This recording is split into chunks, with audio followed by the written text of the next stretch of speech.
You're locked into Dodor 5 FM from Little Haiti to the world. And right now, it's time to dive in. This is Dodor Vibe Deep Dive, your rundown of the top stories that mattered this week, from Haiti to the US, Port-au-Prince to Paris, and across the Caribbean diaspora. News, culture, and headlines that hit home. Whether you missed it or need a recap, we've got you. This is Dodor Vibe Deep Dive, and it starts right now. Let's go. June 10th to June 16th, 2025. Okay, let's dive in. There's a lot happening with Haiti and, U.S. policy. It's moving really fast, complex stuff based on what we've been reading. Yeah, absolutely. And it's not just like abstract policy. It's hitting the ground hard in Haiti, right? Interacting with a really tough situation there. Exactly. So for this deep dive, we've pulled together a stack of recent reports, Dodor Vibe news from just this past week, personal accounts mixed in too. Mm-hmm. Our mission really is to take these pieces and try to fit them together to help you understand this multi-layered crisis happening within Haiti right now. Right. And also these significant, really rapid shifts we're seeing in U.S. immigration and travel policies that the sources say are directly impacting Haitians and others too. And what's striking when you look across these sources is how you get such different perspectives, the official policy language, the broad statements. Yeah. But then you also get the immediate, often really stark impact on individual lives through those personal stories. Our goal is to try and connect those dots for you. Okay, so let's start with what the sources are describing inside Haiti itself. This crisis seems to be, rapidly intensifying. What stands out? Well, the core issue, universally highlighted, is the surge in armed gang violence. This isn't just about, typical crime anymore. The reports show it's forcing massive numbers of people from their homes. Massive intense, right? I saw one source citing UN data that really jumps out. A record 1.3 million people displaced just in the past 6 months alone because of the violence. Oh. That number, it just paints such a clear picture of how quickly things are worsening for ordinary people. Right, and this violence has these really direct consequences for daily life, for connectivity, even just basic movement. We saw one report mention that gang activity had completely stopped commercial air travel from the capital, Port-au-Prince, since November of last year. Since November. So think about that. No commercial flights out of the main airport for months on end. Exactly. But the sources did note one small, maybe recent sign of domestic travel trying to resume. Uh-huh. Yeah, a Sunrise Airways flight reportedly took off from Port-au-Prince to Cap Haitian recently. First commercial flight in 7 months, apparently. And there was that quote shared from a passenger on the flight, James Jean Charles, who said, "The country is infested with gangs. You can't go by road." Yeah. That really just brings home the challenge, doesn't it? It absolutely does. It highlights how dangerous just moving within the country has become. This domestic flight starting up again, even if it's just one small step, it underscores how critical air travel is when the roads are basically unsafe. Yeah. Jean-Charles, the passenger, hadn't traveled in over a year, was eager to see family, had struggled even with phone connections. So given this really dire internal situation, the sources also touch on international efforts. Yeah. Security-wise.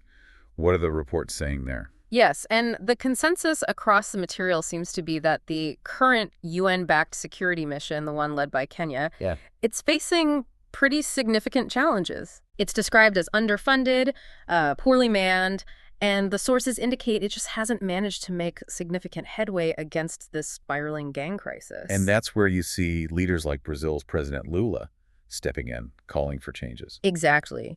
Lula is noted in the sources as joining a growing chorus of voices, urging the UN to either, finance the current mission much more effectively, or formally convert it into a proper UN peacekeeping mission. If we connect this, Brazil actually led a previous peacekeeping mission in Haiti, though that one also faced its own controversies mentioned elsewhere. Okay. But the reports make it clear there's this perceived need for a stronger, more effective international force right now. Okay, let's transition then to the significant shifts happening with U.S. policy, because this is where the sources really detail rapid and impactful changes that are being felt directly by people. Yeah, and this raises an important question. How do these U.S. policies respond to, or perhaps interact with, that crisis situation we were just talking about in Haiti? The sources detail at least 2 major actions recently. And the first one the sources highlight is huge. The revocation of humanitarian parole for hundreds of thousands of people. Yes, huge. According to the reports, the Department of Homeland Security, DHS, began notifying individuals from specific countries, Cuba, Haiti, Nicaragua, Venezuela, that their temporary permission to live and work in the U.S., it's been revoked. Yeah. And they should leave. And this impacts a really large group. The sources say about 532,000 people from these 4 countries. These are people who originally entered under a specific program created back in October 2022. Right. They had financial sponsors, were given 2-year permits. And the notices, which the sources report were sent by email, state that both their temporary legal status, that humanitarian parole, and their work permits are revoked effective immediately. Wow, immediately. DHS reportedly encouraged them to leave voluntarily using the CBP One app, and the sources noted that while travel assistance and maybe $1,000 on arrival home were mentioned, details weren't provided on exactly how that follow-through would work. Yeah, that sounds vague. And here's where it gets particularly impactful, according to the reports. Immigration advocates, like Krishil Mara Vignaraja from Global Refuge, were quoted calling this a deeply destabilizing decision. A key insight here, drawn from the advocates' perspective in the sources, is that these are people who, by all accounts in the reports, played by the rules. They passed screenings, paid for their travel, got work authorization, had begun the process of rebuilding their lives here. The revocation just pulls the rug out from under all that stability. The sources include a personal account that really illustrates this from Zamora, a Cuban mother. She arrived under this parole program with a sponsor. Her parole was revoked. Right. And she's now quoted expressing deep fear of deportation, especially being separated from her son. She's reportedly trying to find other legal pathways, maybe through the Cuban Adjustment Act, and is even considering stopping work just to avoid being detected. Yeah. It really shows the immediate fear and uncertainty these policy changes create for individuals. That profound uncertainty is definitely a recurring theme. And the second major policy change detailed in the sources is the travel ban. Yes, the full ban on travel from Haiti, which the sources state made it the only country in the Western Hemisphere with fully restricted travel as of June 9th. Right.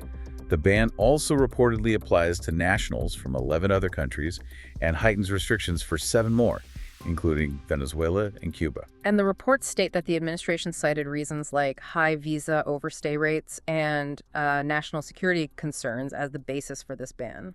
But the sources highlight the really wide-reaching practical impact.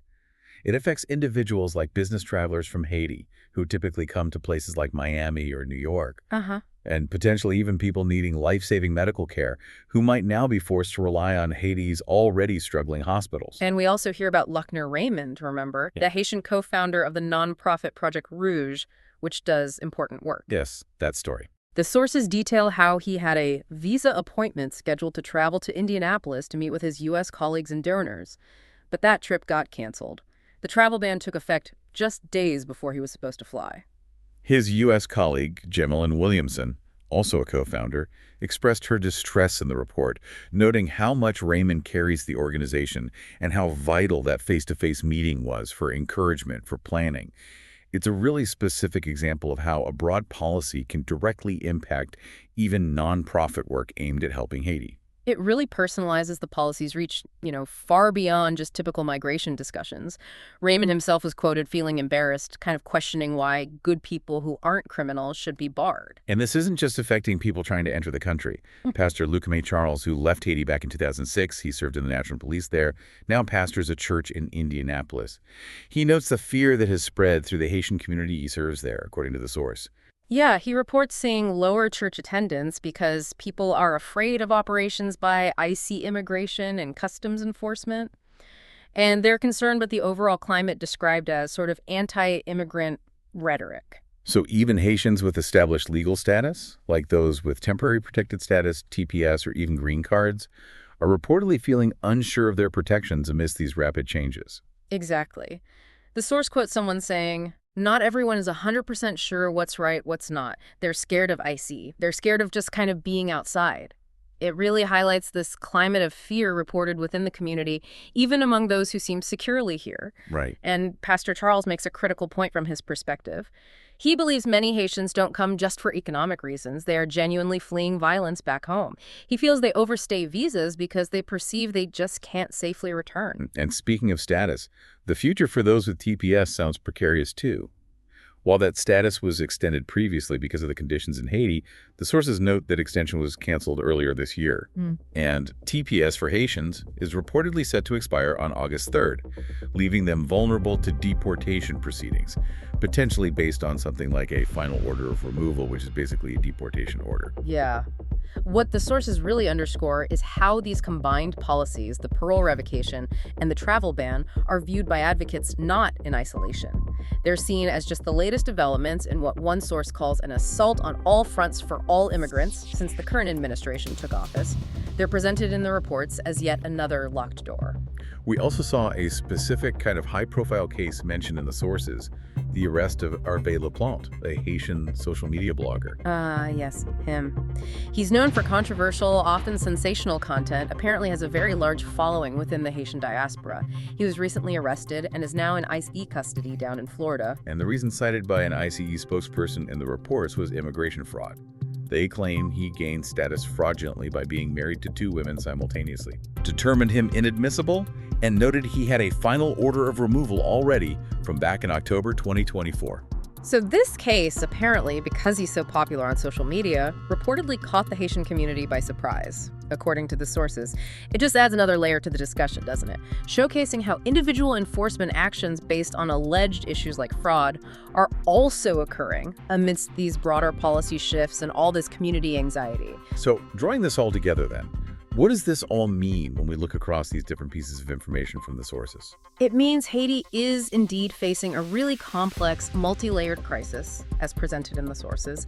The internal situation is dire, marked by escalating gang violence, massive displacement, making life incredibly challenging and dangerous for civilians. And then layered on top of that and interacting with it are these significant rapid shifts in U.S. policy, the revocation of humanitarian parole for hundreds of thousands, and the new travel ban. Right. And these policies, while they have cited reasons like overstay rates or national security, they are consistently presented in the sources as causing deep uncertainty, fear, and destabilization for the communities affected. That includes many who believe they had followed all the legal processes. What the sources repeatedly highlight is the human impact on individuals like Zamora facing potential separation from her family, on people like Luckner Raymond, whose work supporting Haiti is disrupted, and on entire communities in the U.S. grappling with fear and confusion, just like Pastor Charles described. But amidst all this, there's also mention of action from Haitian diaspora groups, stepping up and advocating for justice and humanitarian relief based on the conditions described. That's true. There is that element of community response as well. So this raises an important thought, I think, for you, the listener, to consider, given everything we've unpacked from these sources. With the crisis in Haiti escalating so dramatically, and these rapid U.S. policy changes, ongoing policies, that the sources note are causing all this strain and divisiveness. What does all of this mean for the individuals caught between these massive forces? And the sources hinted that the coming week might reveal how U.S. lawmakers specifically respond. How might that potential response, based on what the sources suggest, shape what happens next for these vulnerable communities? It's certainly, a lot to think about. And that's your deep dive. The headlines, the stories, the voices that matter, brought to you by Dodor Vibe FM. Catch us every week for a recap of the news that moves our people, our culture, and our world. Missed part of the show? No stress. Replays continue all week and are always on dodorvibe.com and on our socials at Dodor Vibe. Until next time, stay sharp, stay loud, and stay connected. This has been Dodor Vibe Deep Dive from Little Haiti to the world.